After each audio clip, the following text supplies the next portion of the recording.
안녕하십니까. 대선생, 오늘 저희가 이야기 나눠볼 주제는 무엇인가요? 예. 어릴 적 영재는 계속 영재인가?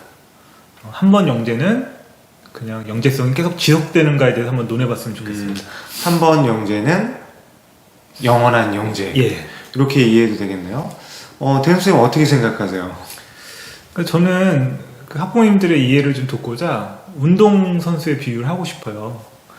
어릴 때 타고난 신체 능력이 뛰어나서 다른 또래보다 좋은 운동 성과를 보이더라도 좋은 교육, 그 다음에 이런 학습 환경, 그리고 끊임없는 관리가 없다면 그 학생이 그런 좋은 그 경기 기록을 유지하는 게 저는 어렵다고 생각이 되거든요. 그래서 영재성이라는 것도 저는 꾸준한 관리와 관심, 그리고 이런 지도가 필요한 게 아닌가라고 저는 생각합니다. 근데 대선생님이 지금 말씀해 주신 거는 좀 영역 특수적인 거 아닌가요? 무슨 말이냐면 어떤 운동선수의 기능이나 예술적 소양 같은 경우는 사실은 기능적인 영역일 수도 있잖아요. 특정한 영역. 그래서 이제 그 부분에 있어서는 어떤 훈련의 영역이 아닌가요? 그러니까 저는 그 영역 공통적인 그런 영재성이 있다고 하더라도 주변에서 그 학생과의 정서적인 교류나 충분한 지적 호기심을 주지 못한다고 하면 사실 그 영재성이 발현되거나 유지되기가 되게 어렵다고 생각을 들거든요. 그래서 학급에 상당히 뛰어난 아이가 있지만 그 아이가 이렇게 돌발 발언을 했다거나 조금 앞서가는 질문을 했을 때 그거에 대한 반응이 좋지 못할 경우 그 아이가 되게 위축된다고 저는 생각이 들어요. 그러니까 한마디로 말하면 영재성은 사라질 수 있다라는 말씀이시네요. 실제로 신경심리학자 자넷 톰슨의 연구에 따르면 학생들의 대부분의 뇌 성장은 만 6세 이전에 이루어진다고 합니다. 예. 그러니까 그런 것들은 어린 시기에 학생들에게 필요한 교육이 굉장히 중요하다는 것을 시사하고 있는 거죠. 또 영재교육 대상 학생들 같은 경우에는 대부분 그 영재성이라는 것들이 부모님에 의해서 혹은 선생님에 의해서 관찰되기가 쉽거든요. 그런 것을 포착했을 때 꼭 필요한 교육이 투입되어야지 그 학생의 영재성이 발달될 수 있다라는 그런 뜻일 것 같아요. 예. 우리 대현 선생님이 어떤 지도하신 학생들 중에 그런 사례가 있나요? 영재성이 이렇게 조금 아쉽게 사라진 학생. 그러니까 영재성이라는 거를 이제 타고난 선천적인 걸로 볼 수도 있고, 그다음 후천적인 노력의 위해서 더 개발된다고 하는 걸로 보는 경우도 있는데, 저는 그 후자 쪽을 더 믿고 있고요. 제가 봤던 영재 중에는 그러니까 이런 공부와 다른 영재성을 갖고 있는 경우가 있어요. 예를 들면 이렇게 그런 어머님들이 이렇게 좋아하지 않는 그림이나 혹은 어떤 이렇게 탐구 소설 이런 거에 빠져있던 아이가 근데 부모님이 그거에 대해서 이렇게 조금 학업에 방해가 된다. 그래서 이렇게 하면 그런 게 그 아이가 되게 그 독서라든가 그런 이야기를 만드는 스토리텔링 능력이 되게 뛰어났는데 그쪽 관심 있던 영역이 약간 바뀌기도 하고 약간 줄어들기도 하더라고요. 근데 그런 것들에 있어서 부모님들이 이제 대선생님 말씀하시는 것처럼 어떤 역할을 하지 못했을 때 학생의 영재성이 사라진다라고 표현한다면 그럼 부모님들은 굉장히 부담을 가질 것 같아요. 우리가 지난번에 찍었던 이제 영상에 따르면 부모님들은 어떤 환경을 조성해주는 역할을 한다. 허용적인 분위기에서 학생들이 자유로운 상상을 하고 여러 가지 놀이를 통해서 자녀와 우애를 골고루 발달할 수 있게 지원한다 이렇게 알고 있었는데 우리 대선생님이 지금 말씀하신 거는 좀 부모님의 적극적인 역할이 필요하다는 말처럼 들려요. 맞나요? 저는 주탁동시라고 하는 사자성어 생각나요. 이런 달걀 껍질도 안에서 깨는 노력과 바깥에서 이렇게 좀 이렇게 두들겨주는 게 만났을 때 큰 성과가 이루어지듯이 아이의 그런 호기심이나 이런 것들이 다양한 방향으로 이렇게 흘러가거든요. 그때 부모님이 어떤 쪽으로 유도하느냐, 그리고 혹은 강제하느냐에 따라 그 아이의 영재성이나 뭐 그런 게 많이 바뀌지 않나, 관심사가 많이 바뀌지 않나 이렇게 생각이 듭니다. 이거 부모님들한테 굉장히 부담을 주시는 말씀일 것 같아요. 대부분의 부모님들이 맞벌이를 하고 또 학생들의 육아에 온전히 집중하지 못하는 상황이 있을 수도 있는데 학생들의 어떤 뛰어난 소양이나 재능을 포착해야 된다고 하면 굉장히 부담이 될 것 같아요. 근데 저는 대성 선생님이랑 조금 다른 게 뭐냐면 영재성이라는 것이 발현이 된다라는 거, 그리고 그 부분에 있어서 필요한 교육이 있다라는 거, 그러니까 학생들의 성장과 발달 과정 속에서 필요한 부모님들의 역할은 분명히 있어요. 그렇지만 그 영재성을 지원하기 위해서 특별한 주력 활동이 필요한가, 그거에 대해서 고민해 볼 필요가 있다라고 생각을 합니다. 왜냐면 실제로 저희가 알고 있는 예전에 영재발굴단이라는 프로도 있었고, 그 전에 이제 신동이라고 표현되는 학생들을 다룬 어떤 그런 다큐멘터리들이 있었던 것 같아요. 근데 그 학생들의 성장을 지켜보면 뛰어난 역량을 발휘하는 경우도 있지만, 또 그 영재가 어렸을 때의 기대만큼 그런 성과를 내지 못하는 경우도 많거든요. 그런 예들도 다 알고 계시는 거죠? 그런 부분에 대해서는 어떻게 생각하세요? 저는 이제 제가 이제 초등학교 교사 시절에 학생과 부모의 이제 진로를 생활기록부에 기록하는 게 있어요. 그러면 그 진로 격차가 존재하더라고요. 그래서 학생은 뭐 디자이너인데 혹은 외교관인데 부모님은 의사나 과학자일 경우 그 격차가 존재하는데, 제가 이제 교사로서 이제 오랜 경험의 핵심 노하우가 그 연결을 해주는 게 이제 교사나 혹은 부모님의 역할인 것 같아요. 그러니까 제가 어떤 학생이랑 과학대에 나갔어요. 이런 과학 탐구 대회인데 그 학생은 외교관이 꿈이라는 거예요. 그때 제가 이제 지금 하고 있는 과학적 탐구와 외교관으로서의 너의 앞으로의 꿈과 이게 관련이 없느냐가 아니라 관련이 있다라는 걸 얘기를 해줬거든요. 그래서 국제적인 분쟁이나 이런 것들이 실제로는 과학기술이 해결 방안이 될 수 있고 외교관도 그런 걸 알아야 된다. 그런 걸 함으로써 본인의 관심사와 그 주변의 그런 관심사를 이어주는 능력, 그게 교사나 학부모한테 필요하지 않나 저는 생각을 하고 있습니다. 근데 저는 이게 조금 너무 추상적이고 그건 모든 부모님들이 그렇게 하셔야 되는 거잖아요. 제가 한번 또 하나 또 좀 날카로운 질문을 하겠습니다. 어렸을 때 아까 꼭 필요한 지원이 있지 않으면 영재성이 사라진다라고 했는데, 근데 저희가 간혹 부모님들 같은 경우에 이제 오해하시는 경우가 있어요. 학생들마다 성장과 발달이 좀 차이가 있어요. 성숙의 문제가 있거든요.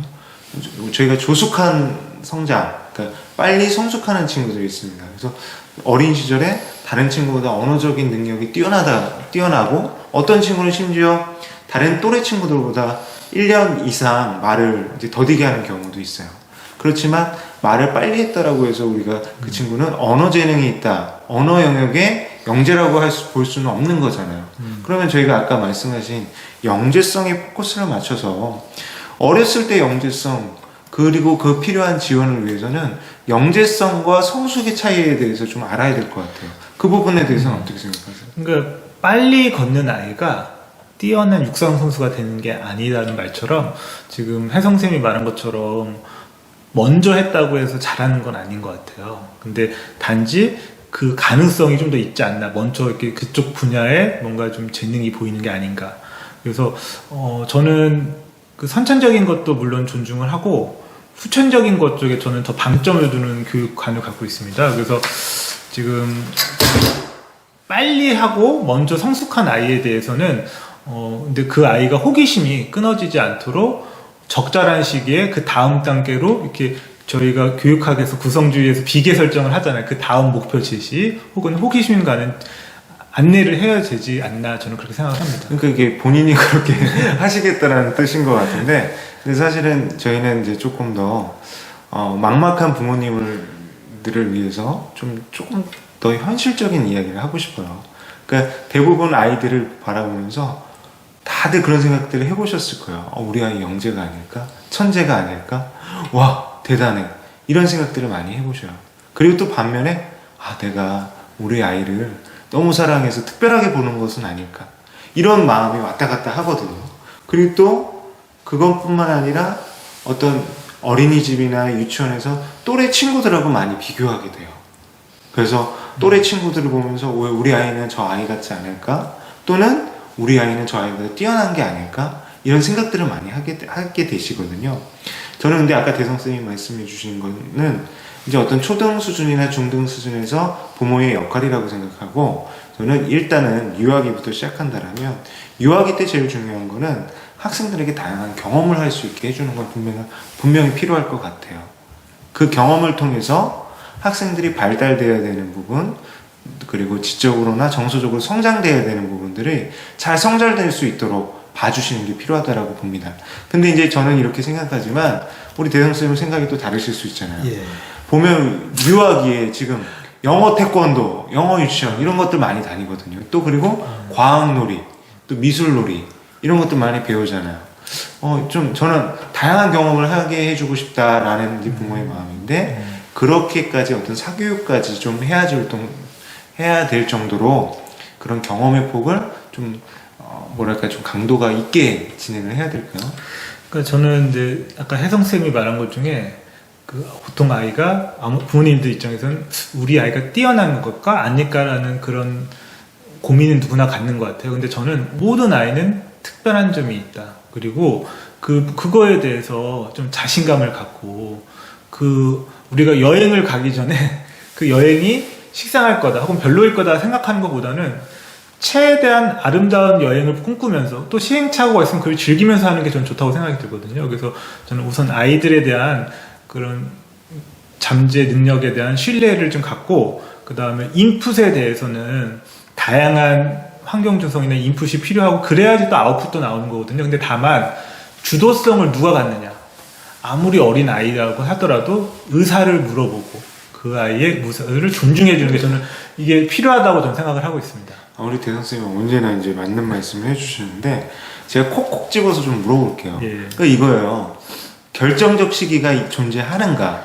그 부분은 좀 정리를 해주시죠. 저는 존재한다고 생각이 듭니다. 그러니까 그럼 결정적인 시기에 부모는 인풋에 있어서 좀 더 전략적이고 전술적으로 많이 인풋을 해야 된다는 말씀이신 거죠? 그렇습니다. 그럼 그 사교육을 해야 되겠네요. 근데 그게 꼭 사교육이다라고 말씀은 안 드렸고요.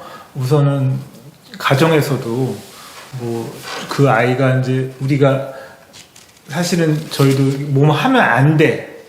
그리고 남한테 피해 주는 건 물론 안 되겠죠. 하지만 그 아이의 자유로운 탐구나 호기심 갖는 지적 행동에 대해서 좀 허용적인 분위기를 조성하는 게 좋지 않나. 그래서 제가 맨날 하는 그 스티브 잡스처럼 어릴 때 말썽꾸러기들이 커서도 뭔가 세상에서도 혁신적인 일을 하는 게 아닌가 저는 생각합니다. 그러니까 지금 대성쌤은 약간 루소의 자연주의 뭐 이런 건가요? 학생들한테 다양한 경험을 하게 해주고 그 경험을 통해서 학생 스스로가 성장하고 구성해 나간다.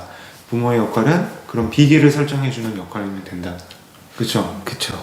근데 부모님이 거의 선생님의 역할을 하시고 모든 역할을 다 하실 수 있을까요? 근데 제가 말씀드릴 때는 부모님으로서 분명히 한계가 있어요. 왜냐니까 학생들이 이제 부모한테 기대하는 우선순위는 무엇보다 애정이거든요. 그래서 그 가르치는 거에 있어서 엄격함이 필요하다 보니까 그 애정과 약간 상충되는 때가 있어요. 근데 저는 부모는 우선 그 아이에 대한 아주 든든한 정서적 지지자가 되는 게 장기적으로 그 아이한테 유리하다.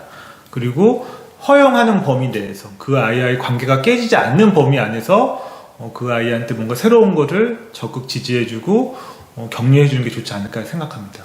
이 내용을 조금 정리하면 우리 대성쌤이 제가 돌발적으로 드리는 말씀에 대해서 아주 훌륭한 답변을 해주시고 계세요. 우리가 이 내용을 좀 중간 정리를 하면 영재성은 사라질 수 있다. 맞습니다. 또 어린 시절의 학생들, 이 친구들은 영재이건 보통 학생이건 다 결정적 시기이다. 그 학생들이 전인적인 성장을 위해서 굉장히 중요하다. 그때 우리 대선생님이 말씀하는 것처럼 경험의 폭을 넓혀주자. 그리고 부모가 어떤 지식을 주입하기보다는 학생들에게 정서적인 지원을 하고 어떤 그 애정어린 관심을 가져주자라는 말씀을 해주셨어요. 예. 제가 그러면 여기서 또 이 얘기를 한번 읽어드리고 싶어요. 예. 이건 신문 기사에서 발췌한 건데 한때 매스컴에서 굉장히 유명하게 조명되었던 한 A씨의 일기장에서 발췌한 내용이라고 합니다. 이 친구는 이제 만 5세에 영재라고 해서 언론에 많이 보도되고 했던 친구래요. 나중에 커서 쓴 이제 일기장입니다. 나는 어린 나이에 사회로부터 많은 상처를 받았다.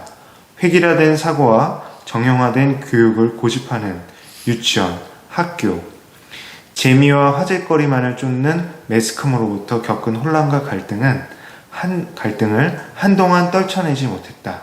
이 사회가 나에게 무엇을 해주었을까? 라는 얘기를 썼다라고 합니다. 이 부분 시사하는 바가 많죠. 저희가 우리 대성쌤이 많이 인용하는 건데 어때요? 카이스트에 진학했던 훌륭한 영재들, 그 친구들이 겪는 어려움들이 있잖아요. 어떤 어려움인가요?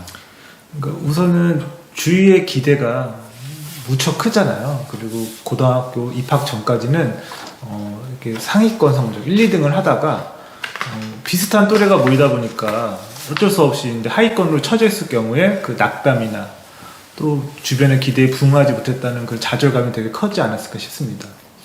그러니까 예전에 영재 얼굴달 보면 부모님이 엉엉 울어요. 우리 아이가 영재다.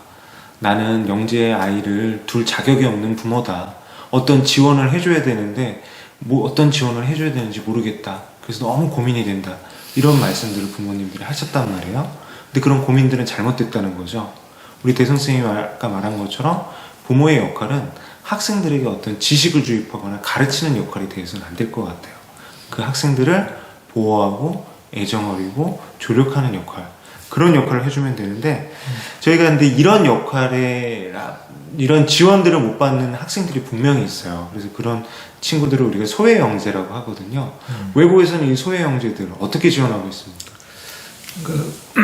그 지역이라든가 혹은 인종이라든가 혹은 경제 그런 수준에 따라서 이제 별도 선발을 하고 있는 걸로 알고 있고요. 그리고 뭐 그 영재 학생들이 지금 이렇게 적응할 수 있는 적응 프로그램이라든가 그리고 아까 혜성쌤이 말한 부모의 그런 상담 역할을 대신할 수 있는 멘토 이런 상담가를 이렇게 연결해 준다거나 하는 그런 지원을 하고 있는 걸로 알고 있습니다.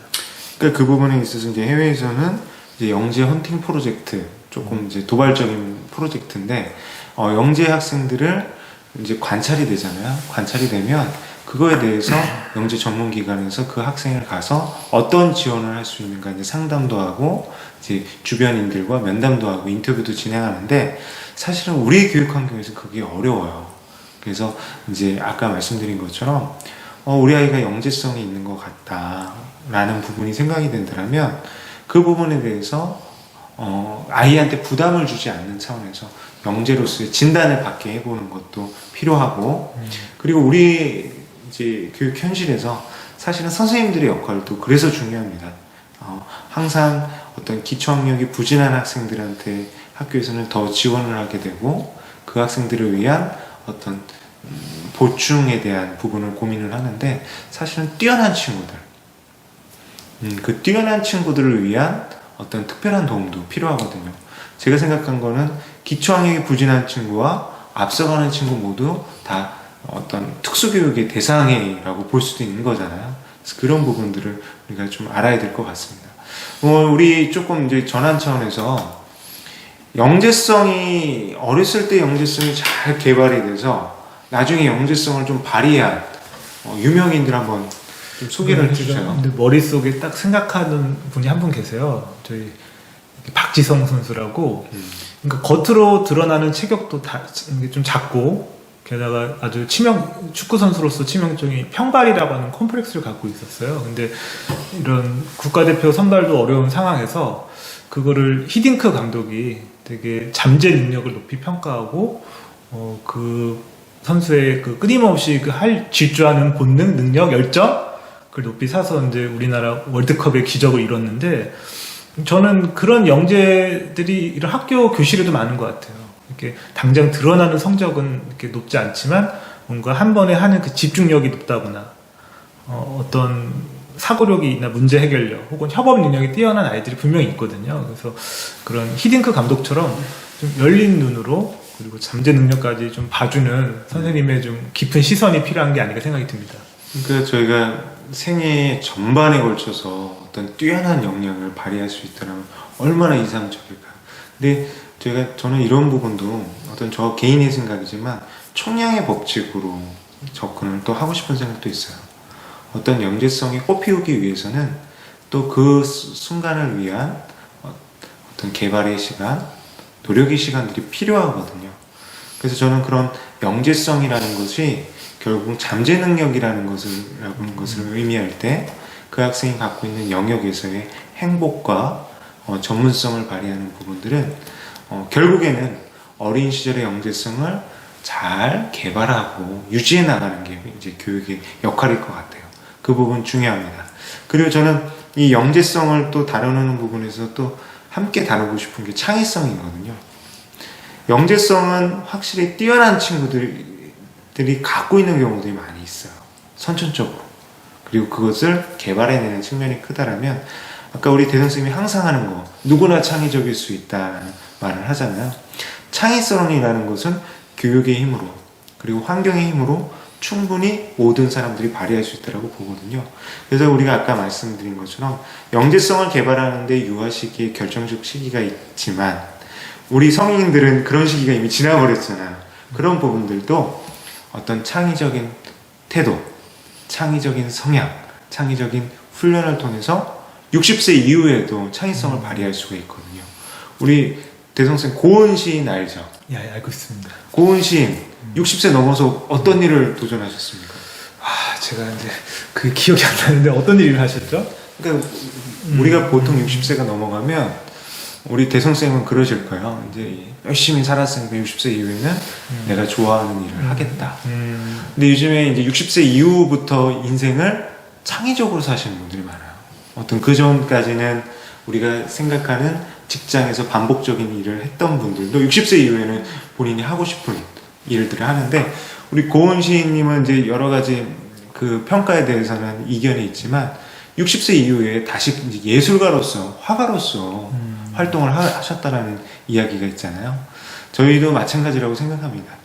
어린 시기에 영재성을 발휘하는 결정적 시기이지만 그 학생들이 창의성을 발휘하는 것은 결국에는 그 학생들이 접하는 주변의 환경 그런 것들이 이제 어떤 식으로든 학생들에게 도움이 되는 쪽으로 유지된다면 어린 시절이 지냈다라고 하더라도 창의성, 영재성도 발휘될 수 있다라고 생각을 합니다.